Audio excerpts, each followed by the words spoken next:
na sabihin mo sa kanya kung sino yung mga gusto mong iwasan niya. Kasi hindi pwede, mga ropa, na hindi niya iiwasan yung mga ibang tropa niya na alam mong hindi naman makakatulong or makakadagdag sa pag-grow niya. So sa babae, tandaan nyo mga ropa, ang pinaka-hinahanap natin sa mga babae is yung talagang marunong mag-reciprocate, marunong sumunod sa relasyon.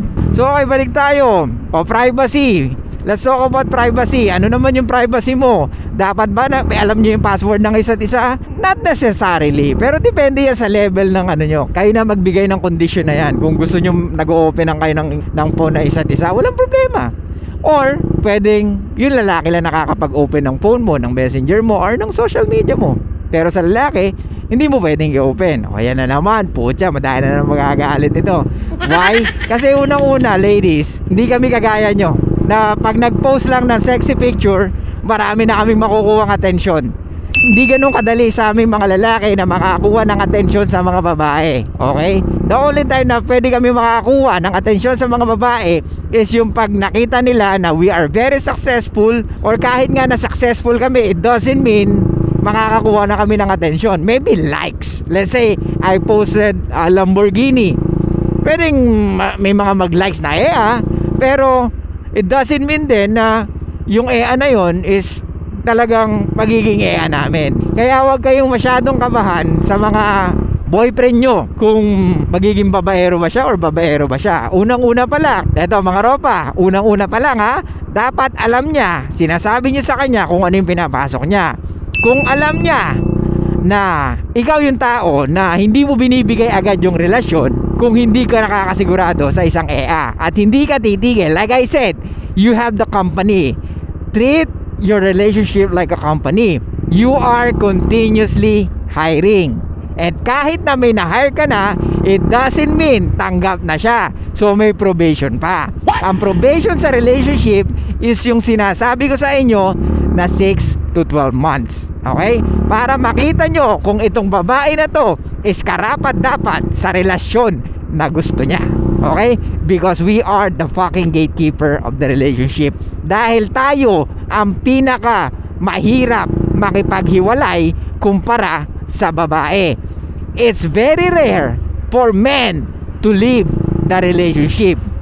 Dahil unang-una, wala tayong biological needs na kagaya ng mga Anong sinasabi ko dito?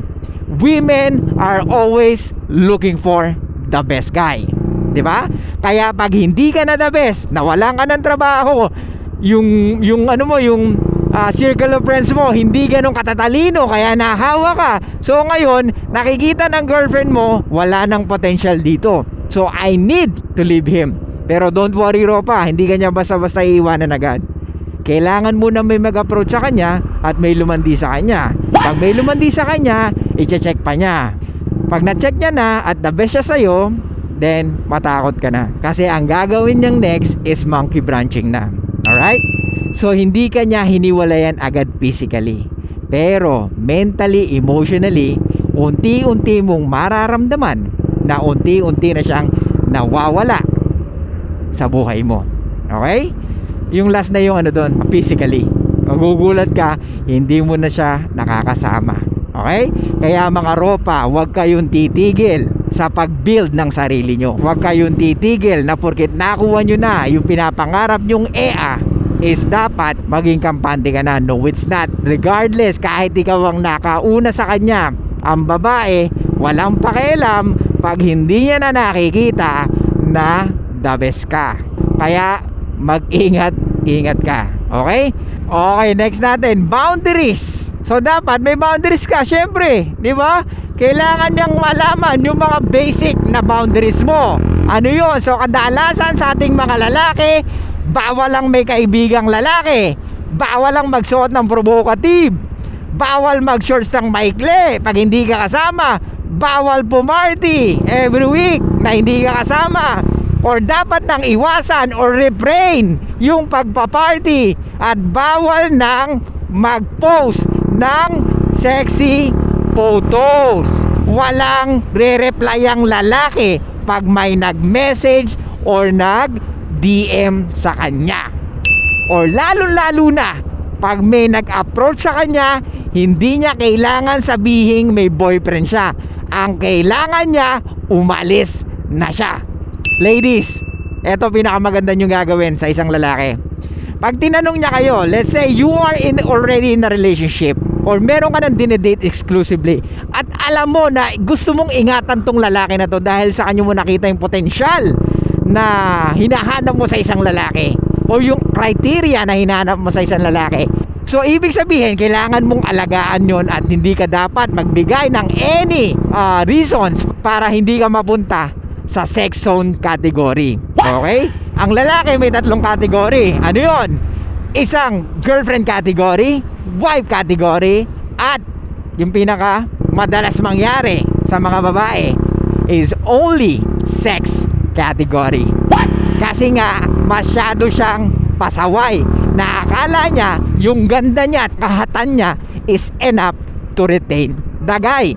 Men seldom friendzone most of women they've met, especially if women is so hot or fuckable.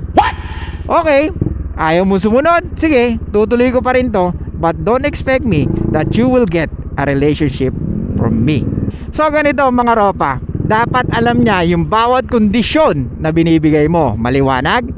Dapat aware siya para at least, ay, ano ba tayo? Yari ka na pag ano na sinabi niya. Ano sasabihin mo? Ano ba tayo? Hindi nga pala ako nakapagsabi ng terms and condition. Dapat alam niya yung terms and condition mo, okay? And the last one, of course, pag wala na talaga at hindi na maayos pa, kailangan yung pag-usapan, kailangan yung maghiwalay ng klaro at may integridad.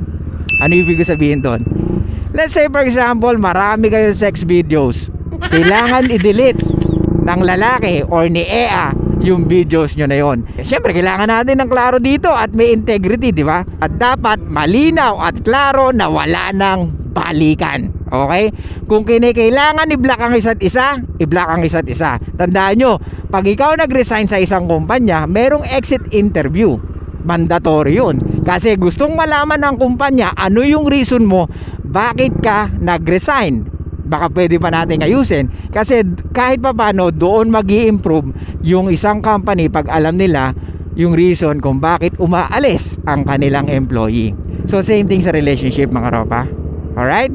So dapat klaro at may integridad. At pag-usapan nyo kung dapat wala nang balikan pa. Okay? Continue natin next time. So yun lang guys. Thank you so much. I'll see you guys next time. And bye-bye.